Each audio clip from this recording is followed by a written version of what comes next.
Bismillahirrahmanirrahim. Allahumma salli ala sayyidina Muhammad. Allahumma salli ala sayyidina Muhammad. Allahumma salli ala sayyidina Muhammad wa ala alihi wa sahbihi ajma'in.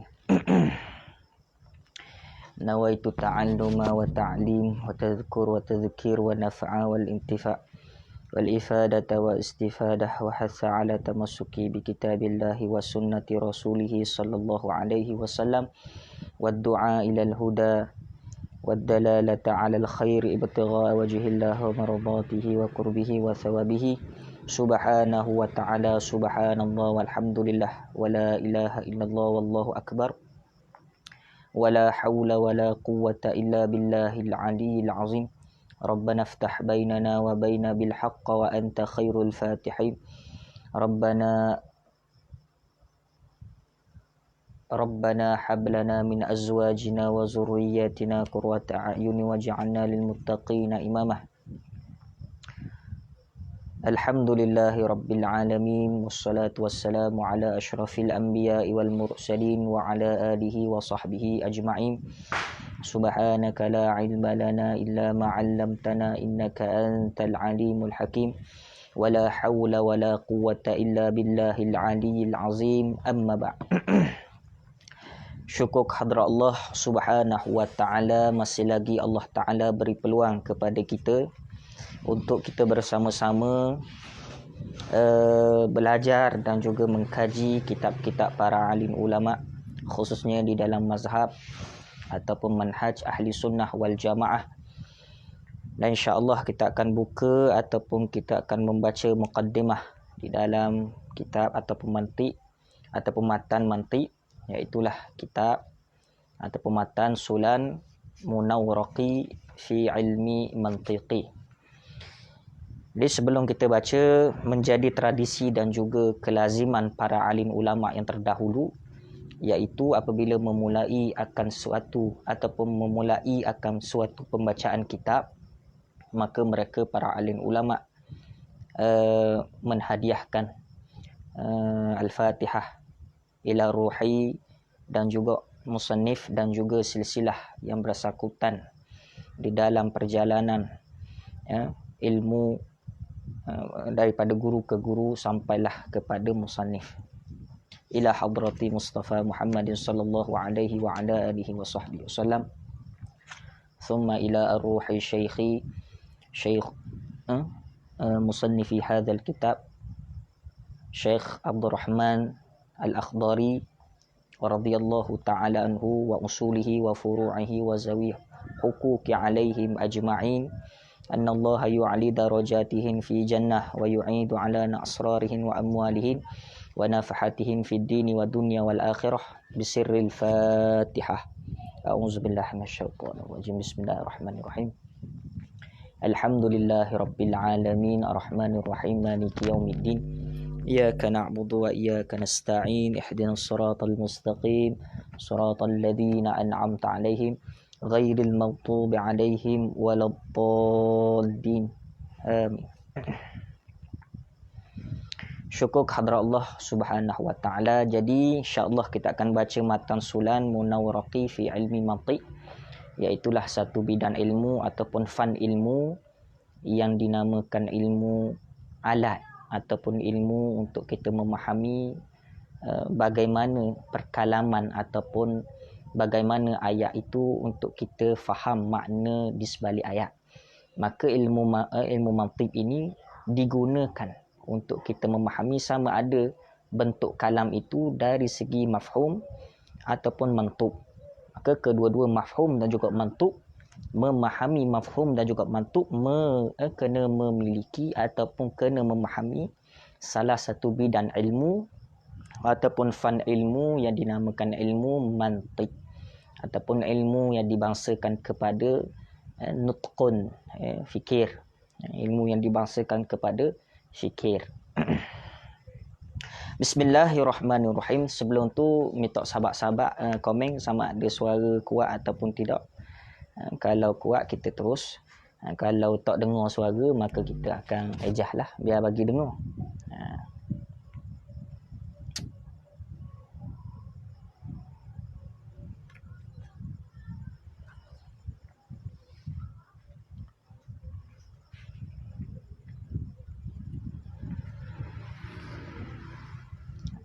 Saya sudah dengar dah tu. Bismillahirrahmanirrahim. Qala muallifu rahimahullahu subhanahu wa ta'ala wa nafa'na bihi wa bi'ulumihi fid dharain amin ya rabbal alamin. Bismillahirrahmanirrahim.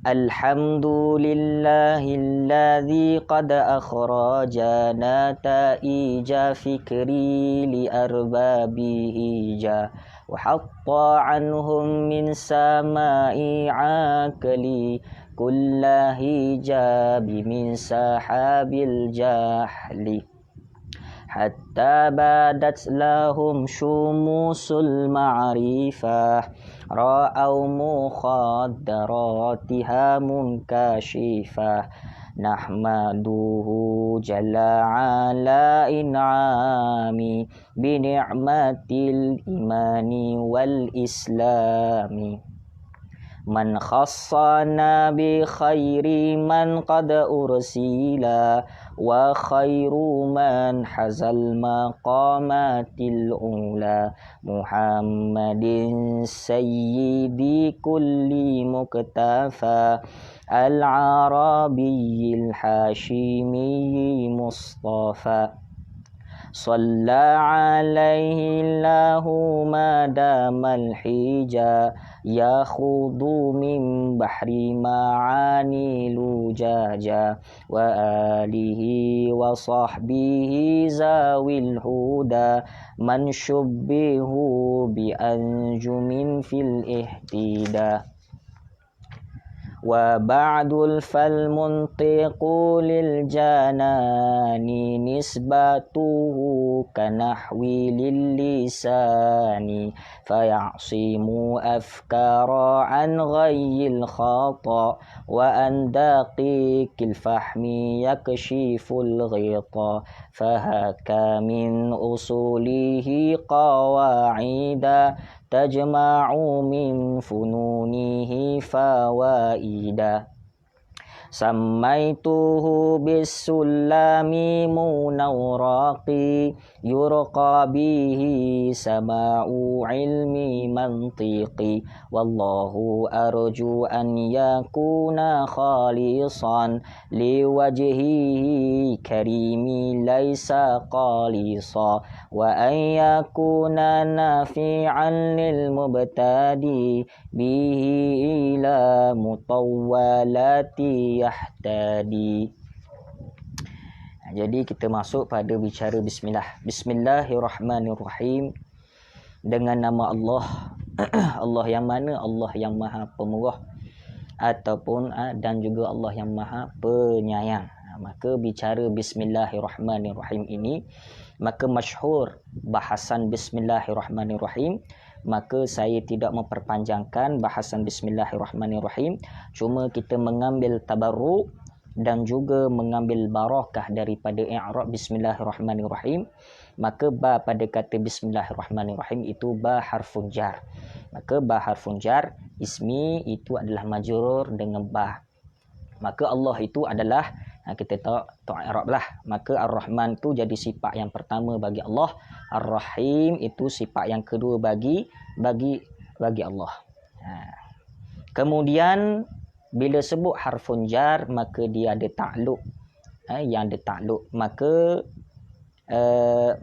takluk jumlah jar di sini ba, iaitu jumlah ba iaitu jar dan juga majrur itu ada takluk. Takluk pada mana Pak? Kita ambil jalan takluk pada fa'il yang mana yang dimahzufkan. Fa'il yang dimahzufkan ataupun fa'il yang dibuangkan jatuh takdir dia abtadi'u. Ada juga yang memulai akan takdir dia dengan ta'lif ataupun mu'allif. Sama saja boleh belaka takdir itu.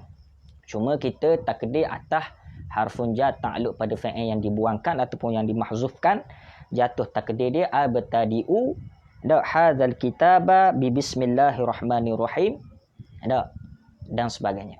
Maka kalau kita terjemahnya memulailah oleh aku.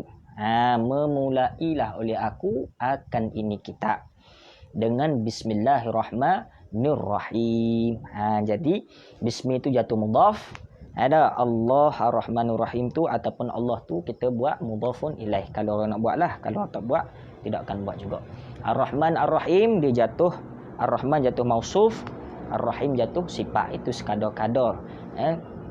Kita katakan i'rab secara ringkas. Bismillahirrahmanirrahim.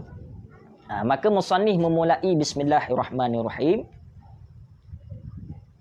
Musannif memulai akan Bismillahirrahmanirrahim. Maka ia mengikuti di atas jalanan Quran dan juga hadis Rasulullah sallallahu alaihi wasallam. Kalau mengikuti jalanan bismillah ini daripada Al-Quranul Karim, maka musannif mengikuti ayat Iqra bismi rabbikal ladzi khalaq yang ada ataupun mafhum yang ada di dalam hadis Rasulullah sallallahu alaihi wasallam yang berbunyi kullu amrin zibalin la yabda'u fihi bi bismillahirrahmanirrahim fahuwa aqta. Ada sebahagian riwayat fahuwa jazam, sebahagian riwayat fahuwa abtar. Maka tiap-tiap pekerjaan yang tidak memulailah itu pekerjaan itu ada akan bismillahirrahmanirrahim fahuwa aqta, nescaya maka pekerjaan itu tidak terpotong dengan makna qalilun barakah, iaitu sedikit berkah. Habis bismillahirrahmanirrahim.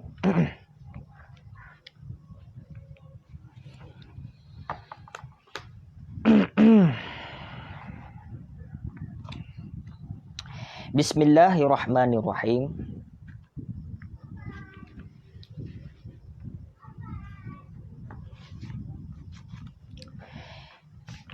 Alhamdulillahillazi qad akhraja nataija fikri li arbabi hija. Alhamdulillahillazi qad akhraja, bermula segala puji itu sabit bagi Allah. Allah yang mana? Allazi qad akhraja, yang sungguh. Akhraja melahir, ianya Allah. Nataija akan jadi maf'ul, akan butir ataupun akan natijah fikri fikiran li arbabi hija, bagi orang-orang ataupun bagi allazi yang berakal, ataupun bagi orang-orang ataupun siman-siman yang berakal. Maka bila sebut alhamdulillahi rabbil alamin, maka alhamdulillahi rabbil alamin ni dia asal dia adalah kalimah mufrad hamdun. Maka tiap-tiap kalimah mufrad yang mana dimasuki alif lam, maka asal makna mufrad, maka kita kena idafah pada makna jamak. Maka kita buatlah ertian dengan makna segala puji ataupun puji-pujian. Ada puji-pujian ataupun segala puji. Gitu. Kerana apa? Kerana asal kalimah mufrad tapi dimasuki alif lam, maka mengikuti kaedah bila mana tiap-tiap kalimah mufrad yang mana dimasuki alif lam, maka kita kena idafah makna mufrad kepada makna jamak. Maka segala puji bagi Allah. Segala puji bagi Allah. Maka alhamdulillah ni juga ini adalah jumlah ismiyah. Jumlah ismiyah. Maka nanti kita akan ada persoalan-persoalan. Kenapa musannif dia memulai akan alhamdulillah? Kenapa tidak memulai akan nahmaduhu? Jumlah fi'liyah. Ini jumlah ismiyah. Alhamdulillah. Ini jumlah ismiyah. Kenapa musannif memulai jumlah ismiyah? Kenapa tidak memulai sesuatu perkalaman dengan jumlah fi'liyah? Kerana di dalam syair di depan itu ada jumlah fi'liyah. Nahmaduhu. Maka ini akan ada persoalan yang kita akan jawab dan kita akan rungkaikan. Kemudian alhamdulillahi rabbil alamin ini dia pecah kepada 3 perkara yang perlu kita tahu. Asas sangat. Yang pertama adalah puji dari sudut lurah. Dari sudut lurah, iaitu bahasa. Yang kedua, puji ataupun alhamdulillah dari sudut uruf. Dan yang ketiga, puji dari sudut ataupun alhamdulillah dari sudut istilah. Yang pertama, puji dari sudut lurah, iaitulah masyhur di dalam kitab-kitab ataupun syarah-syarah yang menyebut as-sana'u bil kalami ala mahmudi bijamili sifatihi. Iaitulah kita memuji dengan perkalaman kita di atas pujian. Pujian yang mana pujian itu bersifat cantik, ia bersifat molek, yang mana kita memuji di atas perkalaman tu, itu dipanggil ada pujian di atas lughah ataupun bahasa. As-sana'u bil kalam ala mahmudi bijamili sifatihi. Ada sebahagian syarah menyebut as-sana'u bil lisan ala mahmudi bijamili sifati ataupun ikhtiyari. Itu tidak ada masalah. Itu perbezaan di atas pemaknaan dari sudut lughah. Kemudian alhamdulillah dari sudut uruf, iaitu dari sudut kita katakan tempat ataupun suasana uruf budaya, iaitulah dengan makna fi'lun yumbi'u an ta'zimi mun'imi bisababi in'amihi. Iaitulah dari sudut uruf, dengan sebab kita puji bagi Allah, dengan sebab Allah Ta'ala mengurniakan kepada kita nikmat. Maka itu dipanggil dengan sebab Allah Ta'ala memberikan nikmat pada kita, ataupun dengan sebab orang lain ataupun manusia lain menolong kita, maka kita puji alhamdulillah. Maka puji itu dengan sebab kita mendapat nikmat sesuatu, dengan sebab kita puji itu, maka itu dinamakan pujian dari sudut uruf, dari sudut situasi ataupun tempat ataupun keadaan. Kemudian puji dari sudut istilah, maka ma'a ibdali hamidi bisyakiri, iaitulah kita mempertempatkan pujian itu di tempat yang selayak. Contoh, Allah Ta'ala beri kepada kita mata untuk melihat. Maka bila mana kita mempergunakan pujian dari sudut istilah, kita menggunakan mata untuk kita menatap perkara-perkara yang baik, perkara-perkara yang berguna, perkara-perkara yang manfaat. Maka mempergunakan nikmat yang Allah Ta'ala beri kepada kita kepada perkara-perkara yang baik, itu dinamakan pujian dari sudut istilah, yakni kita memposisikan ataupun mempertempatkan nikmat yang Allah Ta'ala berikan kepada kita, dan itu dinamakan pujian ataupun kita bersyukur di atas yang Allah Ta'ala beri, dan itu dinamakan pujian dari sudut istilah. Secara mudahnya, pujian dari sudut istilah ini dengan makna kita mempraktikkan. Kita mempraktikkan ataupun kita menamalkan pujian.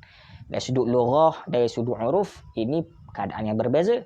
Maka keadaan istilah, kita mempergunakan nikmat-nikmat yang Allah Ta'ala beri kepada kita, maka kita guna ke jalan yang betul. Habis. Kemudian ada lagi lah dari sudut alhamdulillah ni, dari sudut alhamdulillah, sebahagian para ulama ada membahagikan rukun puji. Rukun ada hamid, ada mahmud, ada mahmud bih, ada mahmud alaih. Maka itu boleh sahabat-sahabat tahu sendiri, insya-Allah di lain masa kita akan terangkan. Itu tidak ada masalah. Maka perlu kita tahu adalah puji terbahagi kepada tiga, maka kita perlu memposisikan puji itu di tempat yang sepatutnya.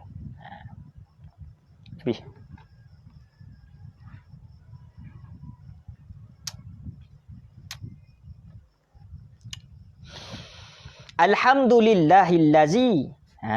Bila sebut Allah, maka Allah itu adalah suatu nama, iaitu nama ismun wajibul wujud.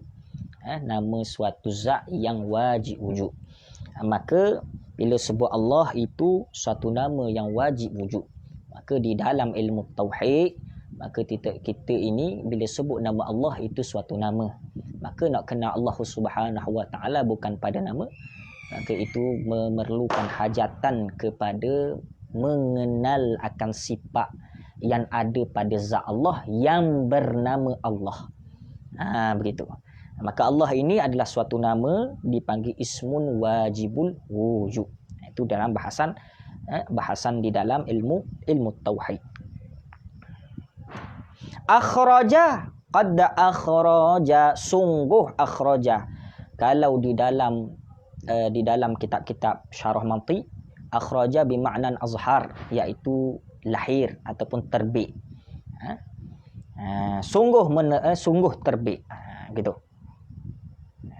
Nataijah. Nataijah, iaitu nataij ini adalah kalimah jamak. Nataijah ini adalah kalimah jamak daripada mufrad, iaitu asalnya natijah. Maka kalimah nataijah, ini kalimah jamak, dia asal daripada kalimah mufrad, iaitu natijah. Maka kedua-dua kalimah ini, iaitu kalimah jamak dan juga kalimah mufrad, iaitu nataijah dan juga natijah, maka kedua-dua kalimah ini ia adalah daripada muqaddimah yang ada ataupun muqaddimah yang terjadi daripada muqaddimah yang lain. Contoh kita kata al-alamu mutaghayyir, al-alamu hadisun. Bermula alam itu yang berubah, ataupun bermula alam itu yang baharu. Al-alamu hadisun. Bermula alam itu yang baharu. Maka hasil al-alamu hadisun itu hasil daripada susunan muqaddimah daripada al-alamu mutaghayyirun wa kullu mutaghayyirun hadis. Maka jatuh natijah al-alamu hadis. Asal daripada kalimah natijah ataupun nataij ataupun kita katakan natijah ini daripada dua muqaddimah yang terhasil, iaitu natijah dan juga nataij. Sama juga yang saya sebutkan tadi, al-alamu mutaghayyir, bermula alam itu yang baharu, maka itu adalah natijah. Maka natijah al-alamu mutaghayyirun, iaitu bermula alam itu yang baharu, itu terjadi, natijah itu terjadi daripada susunan muqaddimah yang lain. Apa muqaddimah itu? Iaitulah al-alamu mutaghayyir wa kullu mutaghayyir hadis. Bermula alam itu yang berubah dan tiap-tiap yang berubah itu baharu. Mutaghayyir hadis, dan tiap-tiap yang berubah itu baharu, maka jatuhlah natijah al-alamu mutaghayyirun. Bermula alam itu yang baharu. Maka sama juga nataija dan juga daripada kalimah mufrad, iaitu natijah. Maka kedua-dua kalimah ini daripada dua muqaddimah yang telah dihasilkan. Maka jatuhlah nataij. Habis. Maka di dalam nanti ada perbahasan tentang muqaddimah sughra, muqaddimah kubra. Nanti kita akan bincangkan bila mana masuk pada perbahasan ataupun fasal. Al-fikru nataija fikri. Nataija fikri. Ini fikri dengan makna huwa harakatun nafsi fi ma'kulat. Apa?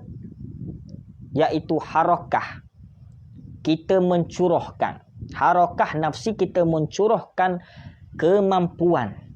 Fi ma'kulat, pada, iaitulah pada, kita mencurahkan fikiran pada mahsusat, iaitu ma'kulat. Kita mencurahkan kemampuan yang ada pada fikiran kita pada perkara yang kita fikirkan, ma'kulat. Kalau akas daripada fikri adalah kita dipanggil harakatun nafsi fi mahsusat. Itu akas kita memikirkan ataupun mencurahkan fikiran kita pada mahsusat, iaitu sesuatu yang dapat kita rasa oleh panca indera. Kalau kita kata fikru dengan makna kebiasaan orang kata, iaitu harakatu nafsi fi ma'kulat. Fikiran ini adalah sesuatu yang kita dapat ataupun sesuatu yang kita fikir daripada kebiasaan yang kita dapat. Itu. Ataupun kebiasaan yang kita fikirkan. Itu dipanggil fikir. Tapi kalau sebalik daripada perkataan ataupun kalimah fikri, iaitulah kita memikirkan ataupun kita harakatu fi ataupun harakatu nafsi fi mahsusat, iaitu kita memikirkan pada perkara-perkara yang kita boleh rasa. Seperti kita rasa daripada panca indera kita, mata, kita melihat lampu. Maka bila mana kita melihat lampu, ini dipanggil akas daripada fikir, iaitu harakatu nafsi fi mahsusat, iaitu kita mendapatkan sesuatu dengan kita memperolehi, melihat, merasa, mendengar. Maka mendengar, melihat, merasa ini dipanggil akas daripada fikir. Kalau disebut zahir fikir, iaitulah kita memperdapatkan sesuatu di dalam fikiran kita, kebiasaan. Ini tanpa kait, iaitu tanpa kita katakan tanpa kita merasai panca indera. Tapi kalau akas daripada fikri, iaitulah kita memperdapatkan sesuatu dengan mahsusat, iaitu kita mendapatkan sesuatu dengan panca indera kita. Kita fikir, kita nampak lampu. Kita nampak lampu, maka kita fikir dalam kepala kita, melalui mata kita lihat lampu bercahaya. Maka dalam otak kita lampu ini bercahaya. Ini dipanggil akas daripada mahsusat ataupun akas daripada fikri. Habis.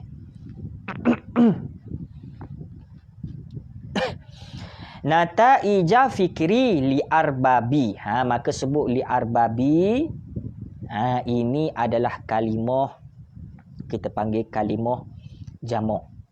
Jamak daripada Rabbi yang dengan makna sahib. Dengan makna sahib. Arbabu, dengan arbabu, kalau di dalam ni nataija fikri li arbabi, maka li arbabi ini adalah kalimah jamak daripada Rabb dengan makna sahib. Dengan makna sahib. Maka hijab itu dengan makna akal. Maka sebab itu menatijahkan butir-butir fikiran li arbabi dengan bagi orang-orang yang berakal. Yang berakal. Maka bila mana kita lihat di dalam bait ini, alhamdulillahillazi qad akhraja nataija fikri li arbabi hijab. Maka kenapa musannif meletakkan dengan perkataan nataij, iaitu natijah, iaitu dengan makna izhar, butir-butir ataupun lahir. Kenapa? Yang pertama sekali, ini perkataan ataupun kalimah nataija adalah kalimah bara'ah istihlal. Kalimah nataija ini adalah kalimah bara'ah istihlal. Apa bara'ah istihlal? Iaitulah an yadhkura mutakallimu fi awwali kalamihi ma yush'iru bimaqsudihi. Itu dengan makna bara'ah istihlal. Kita menyebut sesuatu kalimah di awal perbahasan bagi menggambarkan maksud kehendak perbahasan yang akan dibicarakan di dalam nanti. Tu. Maka kalau kita lihat, melahirkan natijah fikiran li arbabi hijab bagi orang yang berakal. Maka kenapa musannif meletak dengan makna nataij, iaitulah ini dipanggil bara'ah istihlal. Maka di dalam perbahasan ini akan ada bagaimana untuk kita katakan berfikir dengan betul, berfikir dengan waras. Bila mana seseorang itu bercakap dengan muqaddimah yang aqim ataupun durub yang aqim, maka kita dapati bahawa orang itu bercakap bohong. Maka melahirkan fikiran-fikiran yang baik, fikiran yang berbetul-betul, sama ada harakati fi apa kita panggil ma'kulat ataupun fi mahsusat. Maka memperdapatkan sesuatu itu baik daripada ma'kul, kita fikir, ataupun mahsus, kita memperdapatkan sesuatu dengan panca indera. Maka di dalam ini akan dibahaskan bagaimana cara-cara untuk kita dapatkan fikiran yang betul. Maka sebab itu musannif meletakkan perkataan nataija. Nataija dengan makna kalimah bara'ah istihlal. Habis.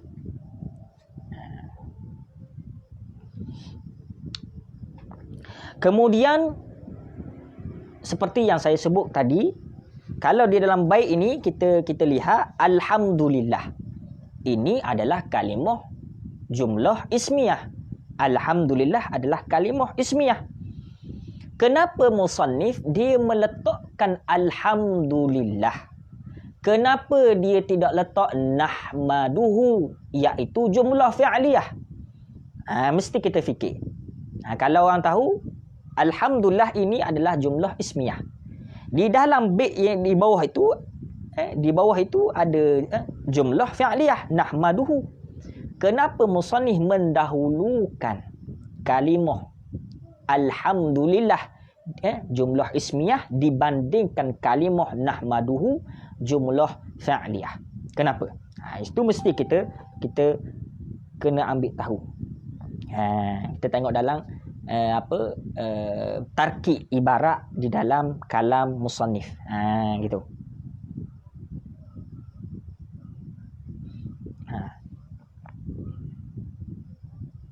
Maka di dalam kitab-kitab yang lain menyebutkan bahawa bila mana musannif mendahulukan jumlah ismiyah iaitu alhamdulillah, iaitulah keadaan ataupun murad musannif di sini adalah dia memuji Allah Subhanahu wa taala kerana zat Allah.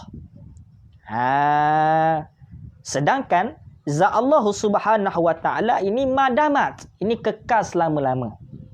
Yang mana kita kata sesuai dengan adanya jumlah ismiyah, dan jumlah ismiyah ini juga terkandung dua makna yang asas, iaitu istimrar dan juga dawam. Maka sebab itu musannif mendahulukan alhamdulillah. Kemudian musannif mendahulukan jumlah ismiyah alhamdulillah ini berdasarkan hadis Nabi sallallahu alaihi wasallam, kullu amrin zibalin la yabda'u fihi bilhamdalillah. Tiap-tiap pekerjaan itu memulai oleh seseorang kata pekerjaan dengan alhamdulillah. Maka ta'aruf dengan bismillahirrahmanirrahim tadi. Maka musannif meletakkan alhamdulillah itu adalah dipanggil ada ibtida hakiki dan juga alhamdulillah dengan ibtida idhafi, memulai perbahasan muqaddimah. Tadi memulai akan kitab, maka alhamdulillah adalah memulai akan perbahasan kitab. Kemudian kalau kita lihat lafaz alhamdulillah, kenapa musannif dia tidak mendahulukan lafaz jalalah Allah dibanding alhamdulillah? Kalau kita lihat alhamdulillahi, musannif mendahulukan lafaz puji dibandingkan nama Allah. Padahal kalau kita fikir, nama Allah itu adalah yang patutlah kita dahulukan, Allah, iaitu nama zat wajibul wujud. Maka bila mana kita berbicara masalah ini, para ulama ada juga berbeza pandangan. Maka apa yang kita katakan maksud di sini, musannif meletakkan alhamdulillah mendahulukan pujian dibandingkan Allah. Salah satu sebab adalah di sini ataupun murad alhamdulillah di sini adalah berbicara tentang masalah puji. Bila mana berbicara tentang masalah puji, walaupun kita kata menyebut Allah ataupun kalimah Allah itu lebih kita katakan penting, maka bila mana masuk masalah puji, maka mesti kita dahulukan kalimah alhamdu. Maka alhamdu ini lebih kita taqaddum, mendahulukan daripada kalimah Allah dipanggil aridi. Maka bukan dengan makna zati, dengan makna aridi. Kerana untuk memelihara, setengah para ulama memelihara balaghah yang ada pada sesuatu pembicaraan yang mana menuntut muqtadi, dengan muqtadi hal dipanggil. Keadaan ataupun situasi yang ada alhamdulillah itu, maka didahulukan alhamdu dibandingkan lafaz Allah, kerana di sini adalah memelihara balaghah, iaitulah sesuatu pembicaraan dengan muqtada hal. iaitu menuntut keadaan. Maka keadaan di sini menuntut kepada permasalahan ataupun perbincangan tentang pujian. Maka musannif mendahulukan alhamdu dibandingkan lafaz jalalah, iaitu Allah Subhanahu wa taala. Kena faham situ. Walaupun kedua-dua kalimah baik dan kalimah Allah ini lebih patut kita dahulukan, maka masalah sini adalah masalah kita perlu dahulukan lafaz alhamdu dibandingkan lafaz Allah kerana memelihara balaghah, yang mana perbicaraan di sini adalah muqtadil hal, iaitulah dengan kita menuntut keadaan ataupun situasi yang berlaku di sini, iaitu pujian. Habis. Lama sikit dalam masalah ni. Kerana dalam muqaddimah ini susah kita nak hurai, kerana dalam muqaddimah ini banyak musannif dia memang kebanyakan matan-matan ataupun kitab-kitab muqaddimah ini banyak musannif memperagakan ataupun banyak mengikat balaghah, banyak mengikat qawaid kalam, baik dari sudut makni, balaghah ataupun bayan dan lain-lain. Memang dalam mantiq dan juga kitab-kitab yang lain, memang muqaddimah ini kebanyakan musannif dia berlawanan ataupun bertanding untuk memperagakan ikatan-ikatan makna balaghah. Maka sebab itu di dalam matan kita ini, walaupun satu bait alhamdulillahilladzi qad akhraja ini penuh dengan balaghah, nataija fikri li arbabi hijah, maka satu bait ini satu baris saja sudah musannif kita katakan penuh dengan ikatan balaghah. Maka inilah kayanya kitab-kitab bahasa Arab dan juga matan-matan. Maka tak heranlah keluar dari berjilid-jilid ataupun kita kata berpuluh-puluh kitab-kitab syarah ataupun hasyiah. Habis. Wa hatta anhum min sama'i aqli. Wa hatta anhum min sama'i aqli kulla hijabi min sahabil jahli. Dan telah menghapus, wa hatta, dan telah menghapus ianya Allah. Ini ataf pada kata akhraja. Wa hatta itu ataf pada kata akhraja. Dan telah menghapus ianya Allah an daripada mereka itu hum ulama-ulama mantiq min sama'i aqli, daripada sama'i aqli, daripada langit akal. Pelik ni, langit akal. Akan, ini jadi maf'ul, akan tiap-tiap, maf'ul pada wahatta, akan tiap-tiap hijab daripada min sahabil jahli, daripada awan jahil. Ini dalam bait ini perlu kita perhatikan dua kalimah, sama'i aqli dan juga sahabil jahli. Maka kedua-dua bait ini perlu kita perhatikan. Sama'i aqli, sahabil jahli. Asal-asal dia adalah al-aqlu kas-sama, al-jahlu kas-sahab. Tetapi musannif, tetapi di dalam bait ini ditukarkan, diidafatkan. Ada perbahasan dia. InsyaAllah kita masuk. Tu. Maka para alim ulama wa hatta anhum, maka di posisi para alim ulama mantiq, bila mana kita katakan akal ini diibaratkan seperti langit. Seperti langit. Asal-asal kalimah ini adalah kita panggil apa? Asal-asal kalimah ini adalah al-aqlu kas-sama. Bermula akal itu seperti awan. Tetapi di sini musannif menghilangkan adatut tashbih, iaitu kaf. Adatut tashbih iaitu kaf, yang mana ditaqaddumkan musyabbah bih dan ditakhirkan musyabbah. Asal-asal dia al-aqlu kas-sama. Bermula akal itu seperti langit. Asal dia ada adatut tashbih kaf. Kaf yang menyerupai. Bermula akal itu seperti langit. Tak, asal dia. Tapi bait ini musannif menghilangkan kaf adatut tashbih dan juga mendahulukan, mentaqaddumkan musyabbah bih dan mentakhirkan musyabbah. Maka jatuhlah sama'i akli. Sama'i akli. Ataupun kita panggil idafah musyabbah bih kepada musyabbah. Musyabbah bih sama. Musyabbah akal. Musyabbah akal. Ini dipanggil idafah musyabbah bih kepada musyabbah. Diidafahkan, dipalingkan musyabbah bih yang asal dia adalah al-aqlu fis sama ataupun al-aqlu kas sama. Bermula akal itu seperti langit. Maka di sini dipanggil musannif memahzufkan adatut tashbih dan juga menidafahkan musyabbah bih di depan dan juga dipanggil menidafahkan musyabbah bih kepada musyabbah, iaitu musyabbah bih sama dan juga musyabbah iaitu akal.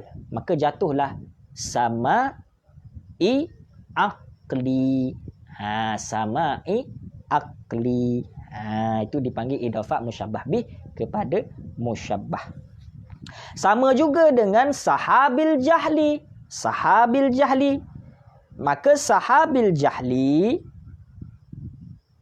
asal-asal dia adalah jahlu kas sahab. Bermula jahil itu seperti awan. Kan awan ini dia menutupi langit kan. Maka jahil ini seperti menutup sesuatu perkara daripada kita lihat. Kita nak lihat bintang tapi ditutupi oleh awan. Maka asal dia di sini, bait sini adalah al-jahlu kas-sahab.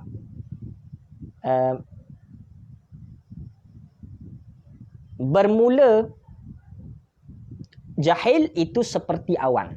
Maka di sini juga sama dengan perbahasan sama'il aqli yang mana dipanggil idafah, sama juga yang mana dibuangkan adatut tashbih iaitu kaf dan juga dipanggil idafah musyabbah bih iaitu sahab, diidafah musyabbah bih kepada musyabbah iaitu jahli. Musyabbah bih sahab, musyabbah iaitu jahli. Maka sama juga sama'i akli dan juga sahabil jahli. Kedua-dua bait ini ataupun kalimah ini dipanggil idafah musyabbah bih kepada musyabbah. Asal dia ada adatut tashbih, asal dia tidak diidafahkan, tetapi musannif membalaghahkan, memperkayakan, memberikan kita pening, memberikan kita pening dan kita kena fikir.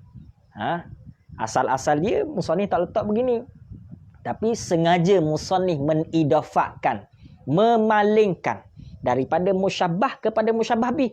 Ini dipalingkan daripada musyabbah bih kepada musyabbah. Seperti al-aqlu fis sama, bermula akal itu seperti langit. Bermula akal seperti langit. Maka di sini musannif nak memberi gambaran bahawa akal itu kalaulah kita berlanjak ataupun kita lebih lagi kita fikir, maka kita akan perolehi pelbagai-bagai lagi ilmu ataupun pelbagai-bagai lagi mutiara yang kita dapat. Maka semakin orang lebih berfikir, semakin kita katakan banyak temuan-temuan ilmu. Tapi kalau lebih lagi fikir, boleh jadi juga gila. Sebab apa? Sebab melebihi harakatu nafsi fi mahsusat lebih, ataupun harakatu fi ma'kulat lebih dia fikir, lebih dia capai. Contoh, dia fikir keadaan ini, kita katakan dia tengok secara mahsusat, dia tengok lampu bercahaya, dia nak lampu bercahaya ni lebih pada cahaya, lebih lagi dengan nama lain. Maka itu dipanggil pemikiran yang yang tidak bagus dan boleh merosakkan fikiran kerana melebihi daripada harakatun nafsi fi mahsusat ataupun harakatun nafsi fi ma'kulat. Maka tu matan di sini.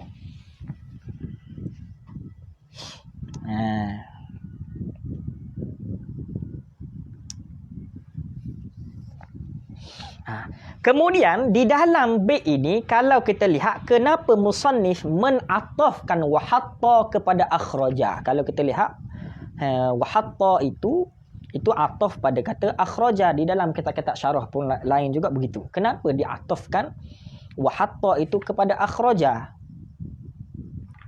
Wahatta itu diatafkan kepada akhraja. Maka sedangkan kalau kita lihat itu yang pertama dalam bait ini. Kenapa musannif menatafkan wahatta itu kepada akhraja? Kemudian persoalan yang boleh kita tengok dalam bait ini adalah kenapa kalau kita lihat sahabil jahli. Kalimah jahli ini adalah amrun adami. Kemudian as-sahabi itu amrun wujudi. Maka kalau orang mengaji balaghah, dia akan fikir, adakah musyabbah bih dan juga musyabbah ataupun sesuatu kalimah yang kita nak tashbihkan, adakah boleh satu kalimah daripada amrun adami dengan amrun wujudi, adakah boleh kita kedua-dua ini dijadikan sebagai tashbih? Ini dua persoalan yang kadang-kadang kalau kita baca matan ini, baca matan sulang ini, bait yang kedua.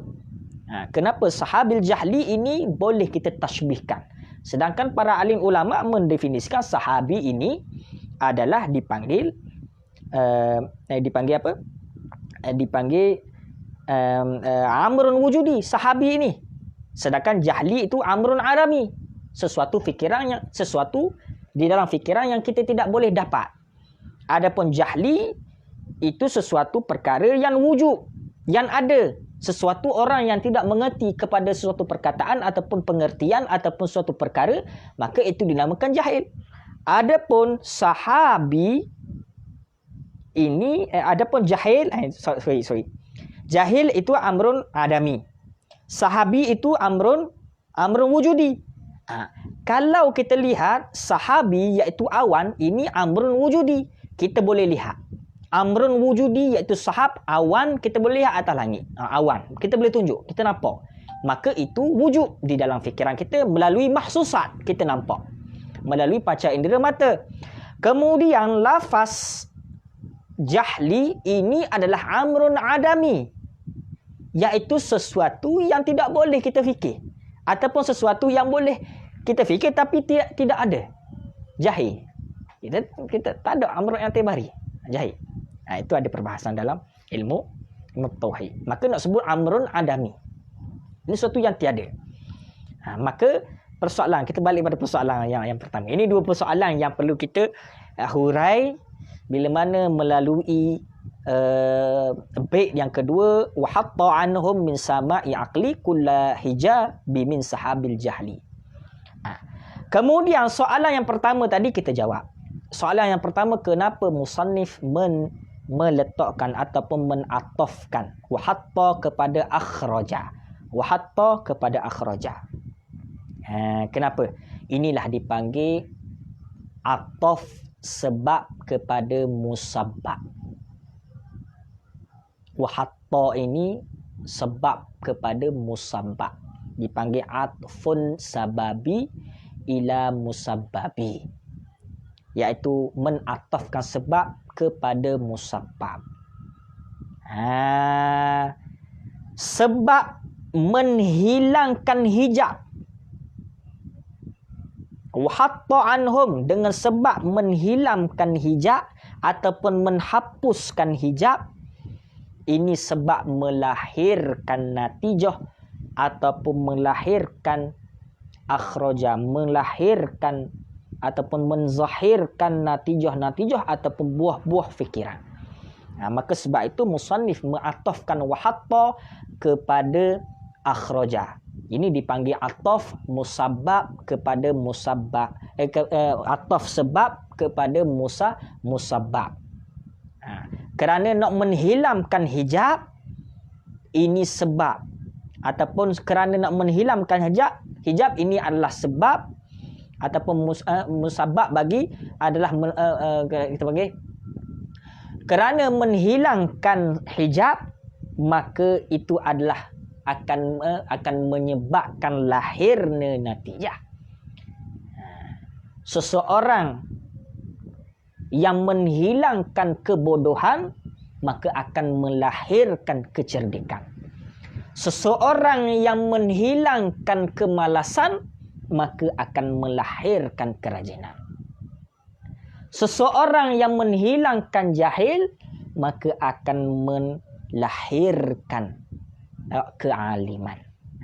Maka ini dipanggil ataf sebab kepada musabbab. Kedua, soalan yang kedua adalah di dalam bait sahabil jahli, kenapa kedua-dua kalimah ini boleh kita gabungkan? Kita boleh jadikan sebagai tashbih. Sedangkan kedua-dua kalimah ini adalah ta'arud. Sebahagian para ulama menyebutkan sahabi adalah amrun wujudi, kemudian jahli adalah amrun adami. Maka amrun wujudi dengan amrun adami, maka sepakat ulama kata tidak boleh kita jadikan tashbih. Maka kenapa musannif di sini meletakkan ia sebagai tashbih? Maka ada sebahagian ulama mengatakan jahil ini bukan amrun adami. Sebahagian para ulama menyebut sebagai adamul ilmi bisyai', iaitulah jahil ini adalah adamul ilmi bisyai', iaitulah menghilangkan ilmu dengan sesuatu ataupun ketiadaan ilmu dengan sesuatu. Maka jahil ini bukan amrun adami, tapi adamul ilmi bisyai'i, iaitu ketiadaan ilmu dengan sesuatu. Ini pandangan sebahagian para ulama mantik mendefinisikan, mengkelaskan jahil bukan amrun adami, tetapi amrun ataupun kita panggil adamu ilmi bisyai'in, ketiadaan sesuatu, ketiadaan ilmu dengan sesuatu. Itu jahil. Maka bila mana begitu, maka bolehlah kita katakan sahabil jahli dibuat tashbih. Sahabi iaitulah amrun wujudi, dengan jahli iaitulah adamul ilmi bisyai'in, maka boleh dibuat sebagai tashbih ataupun dibuat sebagai kalam tashbih untuk kita menyerupakan. Menyerupakan. Jadilah al-jahlu kas-sahabi. Bermula jahil itu seperti awan. Seperti awan. Awan mana? Awan yang menutupi. Menutupi. Tu. Ada juga sebahagian ulama mengatakan jahil ini adalah idraku bisyai', iaitu memperdapatkan sesuatu. Tetapi memperdapatkan sesuatu itu dengan ketiadaan.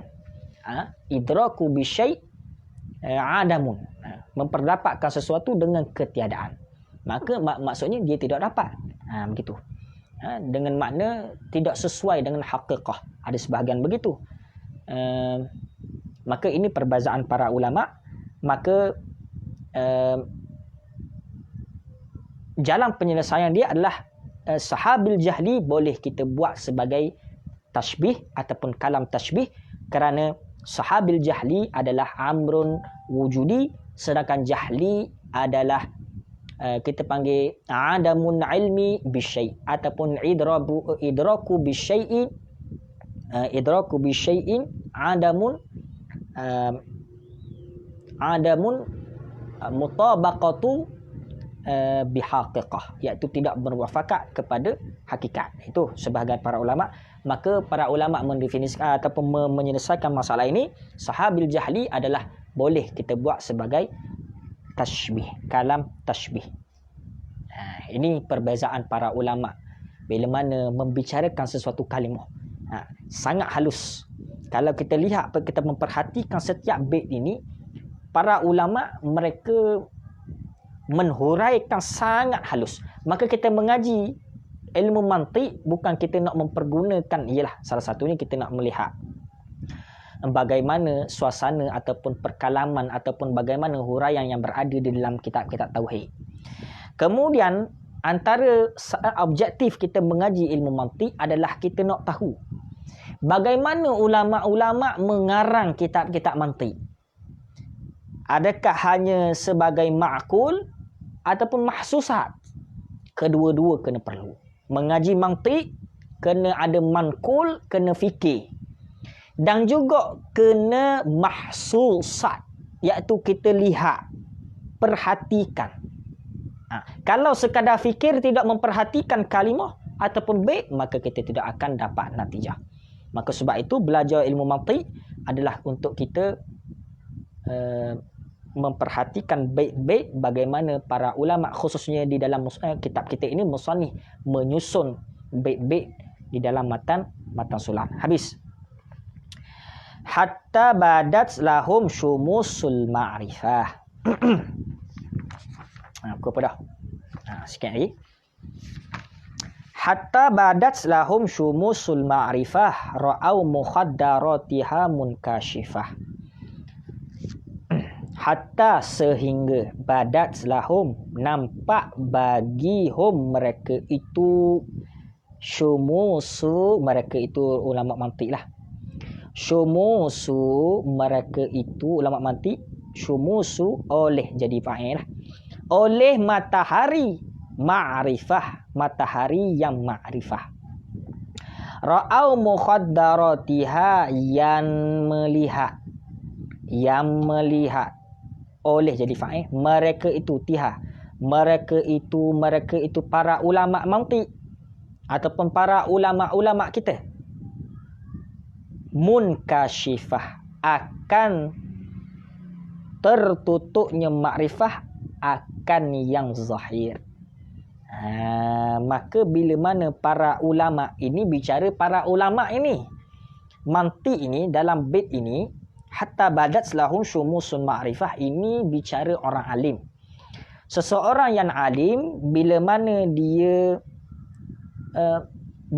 dia selok, dia kita katakan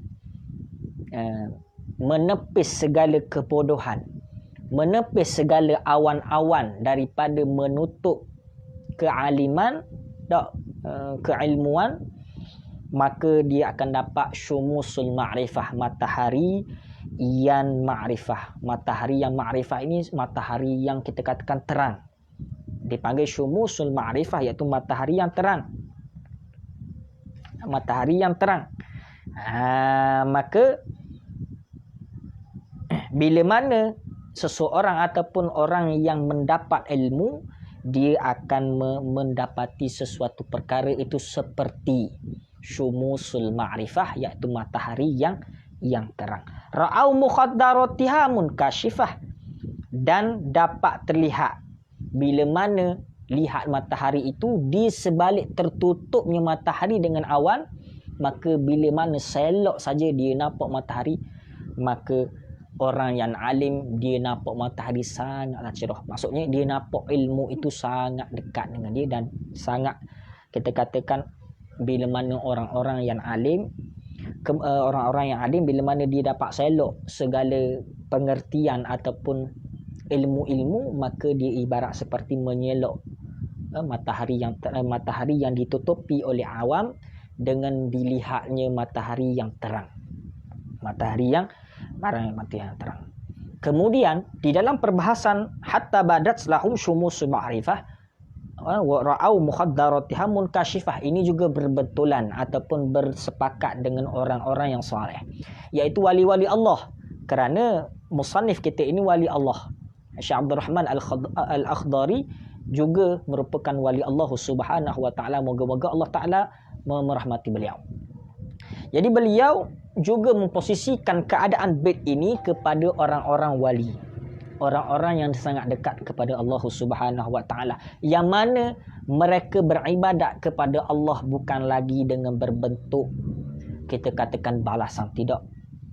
Memang berbetul-betul tuju kepada Allah. Bila mana orang yang berbetul-betul tuju kepada Allah, dia beribadat kepada Allah, maka keluarlah ihsan yang sebetul-betul ihsan. Yang mana pengertian kita katakan kita berbuat ibadat seolah-olah dengan makna tasbih, seolah-olah Allah Taala melihat kita. Begitu. Dengan makna ihsan, orang bila mana rapat dengan Allah, maka dia mendapat, dia lihat daripada yang tertutup kepada yang zahir.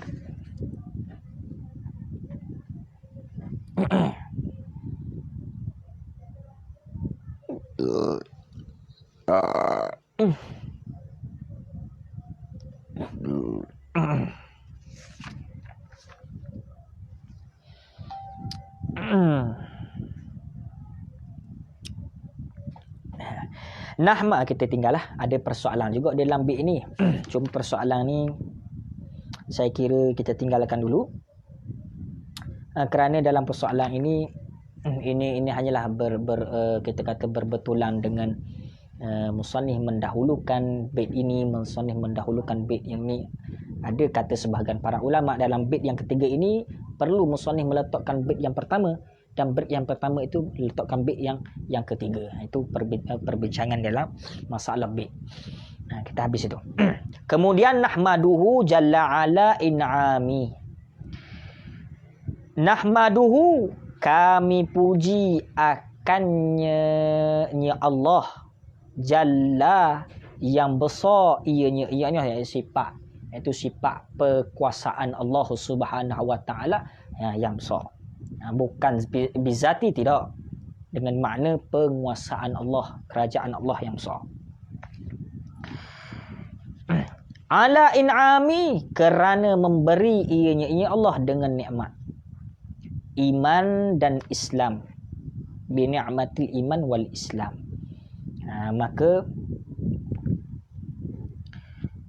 dalam perbahasan alhamdulillah, bila kita sebut alhamdulillah ini, kita panggil sunat kita menyebut alhamdulillah. Sunat kita sebut alhamdulillah. Sunat kita sebut alhamdulillah. Kedua,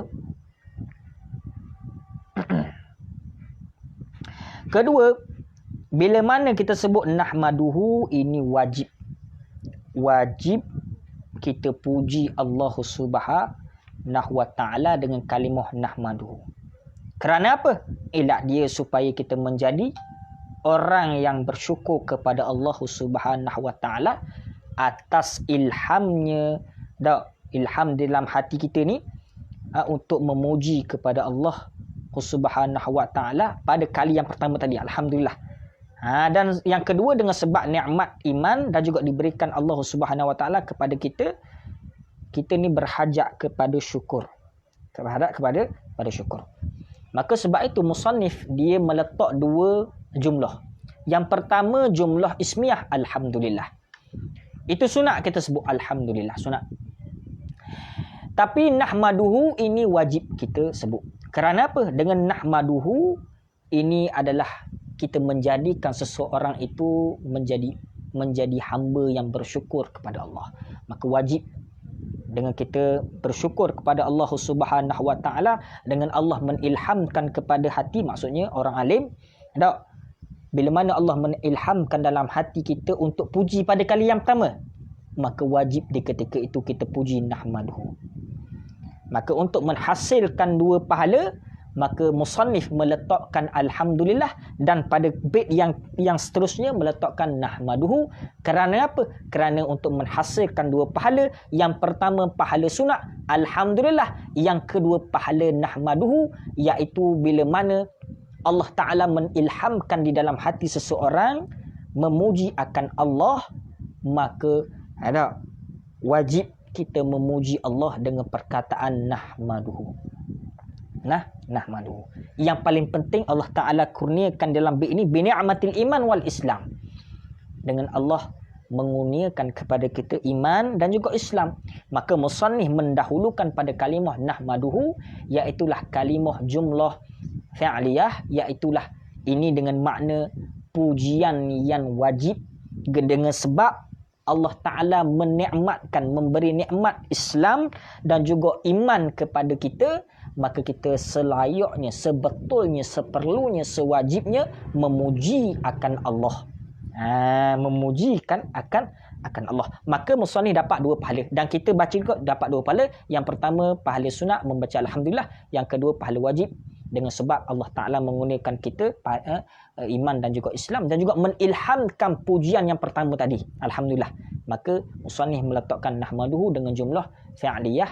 Maka ini wajib kita puji kepada Allah. Maka kita akan dapat 2 pahala pujian, menghasilkan 2 pahala pujian.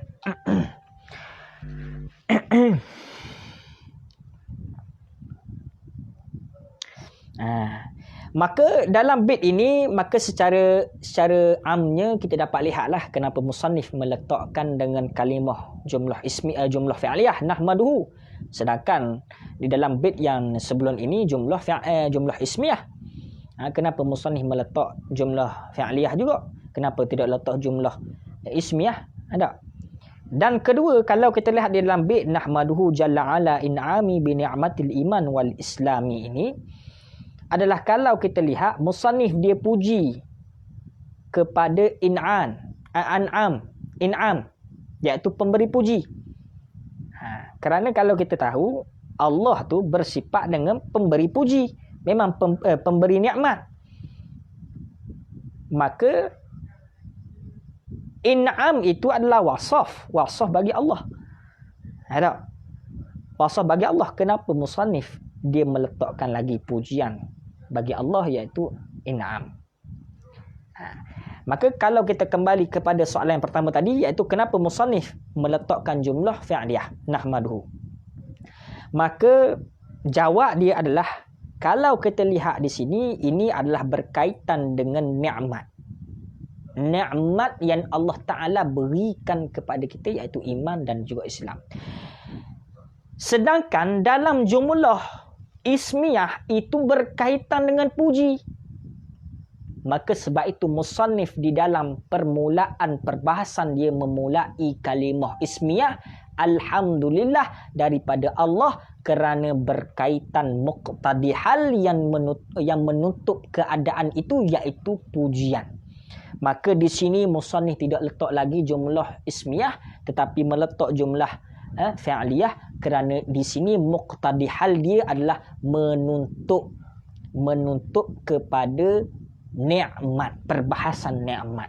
Maka musannif meletakkan nahmaduhu dibanding daripada alhamdulillah.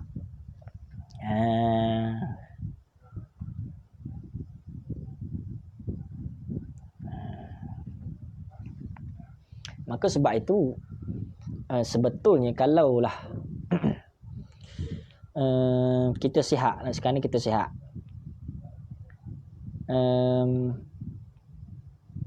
sebetulnya kita menyebut nahmaduhu lah. Kalau di sehari-seharian boleh juga nak sebut alhamdulillah. Maka sebetul dengan muqtadi hal, dengan situasi ataupun keadaan, dengan Allah Subhanahu Wa Ta'ala memberi nikmat kepada kita, maka selayaknya kita menyebut kalimah nahmaduhu. Kerana apa? Kerana kita betul-betul kena syukur kepada Allah. Allah Ta'ala mengurniakan kita ini lahir dalam keadaan orang Islam. Lepas tu dalam keadaan orang yang bukan Wahabi. Orang yang ahli sunnah wal jamaah, Asy'ariyah, Maturidiyah. Maka kita kena bersyukur dengan menyebut nahmaduhu. Dengan menyebut nahmaduhu. Maka alhamdulillah tu sunat je, tapi nahmaduhu ini kita sebut ini adalah wajib. Tanda syukur kita Allah Subhanahu Wa Ta'ala memberikan nikmat kepada kita. Maka sebab itu ini perbahasan nahmaduhu dengan alhamdulillah. Jumlah ismiyah dan juga jumlah fi'liyah. Kemudian soalan yang kedua adalah, kalau kita lihat kenapa musannif memuji Allah Subhanahu Wa Ta'ala dengan in'am, iaitu pemberi nikmat. Maka jawabnya adalah, musannif memuji Allah Subhanahu Wa Ta'ala sebagai syari' yang memberi nikmat, adalah itu menunjukkan kepada ikhtisas puji dengan nikmat tersebut, iaitu mengkhususkan pujian dengan in'am dan mengkhususkan pujian kepada Allah Subhanahu wa taala dengan Allah Subhanahu wa taala mengurniakan nikmat iman dan juga Islam kepada seseorang. Maka terjadilah berbeza memuji dengan sifat yang tiada terkhusus kepada satu nikmat. Tidak. Maka jadilah perbezaan begitu. Maka kalau tidak meletakkan in'am, kalau tidak letak ala in'ami, kalau musannif tidak letak in'am, maka dia tidak akan menjadi terkhusus, dia akan menjadi am. Maka musannif meletakkan di sini, bait di sini adalah ala in'ami. Tak. Kenapa musannif letak kalimah in'ami? Iaitulah menunjukkan kepada ikhtisas puji kepada Allah, yang mana mengkhususkan puji kepada Allah, yang mana Allah Subhanahu wa taala memberikan nikmat Islam dan juga iman kepada kita. Maka musannif meletakkan kalimah in'ami untuk mengkhususkan pujian kepada Allah Subhanahu wa taala sebagai pemberi nikmat. Sebagai pemberi nikmat. Sedangkan kalau tak letak in'am pun menjadi wasaf kepada Allah, menjadi sifat kepada Allah. Allah itu yang memberi. Allah itu yang memberi nikmat kepada manusia. Kalau tidak letak in'am pun sudah menjadi wasaf dah, sudah menjadi sifat bagi Allah. Tapi musannif dia meletakkan in'am untuk menunjukkan ikhtisas ataupun khusus kepada nikmat yang diberikan kepada kita, iaitulah iman dan juga Islam. Iman dan juga Islam. Jadi setakat sajalah pada malam ini. Ada siapa-siapa soalan, ada soalan boleh tanya. Kita berhenti pada setakat 4 bait dah ni. Nahmadu jalla ala in'amin bi ni'mati iman wal islami. So insya-Allah kita sambung pada kata man khassana bi khairi man qad ursila wa khairi man hazal maqamatil ula. Jadi ada soalan. Saya insya-Allah saya guna cetakan matan sahaja, iaitulah matan ini. Saya guna matan kalau nampak, iaitulah matan Sulan Munawwaraqi, iaitu matan ini sangat kecil sahaja. Dia tulis matang saja. Kalau saya ni ada matang saja.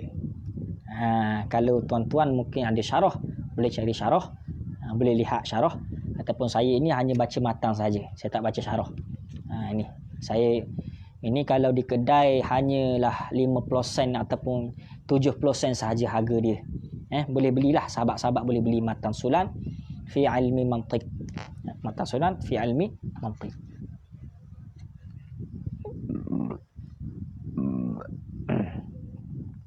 InsyaAllah setakat saja pada malam ini. Moga-moga Allah Ta'ala memberkati kita. Allah Ta'ala mengganjarkan kita pahala yang besar kerana mengkaji kitab-kitab para alim ulama, dan kita meminta kepada Allah Subhanahu wa taala agar diberikan kepada kita ini keluasan ilmu dan juga futuhat ilmu, iaitu keterbukaan ilmu. Assalamualaikum Ustaz, kita apa bab mati? Kita masih lagi di dalam perbahasan muqaddimah, iaitu bab bait, iaitu alhamdulillahillazi qad akhraja nataija fikri li arbabi hija wa hatta anhum min sama'i aqli kullahija bimin sahabil jahli. Betul lagi? Lagi benda lagi. Kita 4 bait lagi. 4 bait baru. Hatta badat selahum syumusul ma'rifah ra'au mukhaddaratiha munkashifah nahmaduhu ala in'ami bi ni'matil iman wal islami. Kita baru 4 bait. Kita baru baca 4 bait. Baru perbahasan muqaddimah. Insya-Allah esok kita masuk baris yang ke-5 dalam perbahasan muqaddimah lagi. Ada soalan lagi, sahabat-sahabat?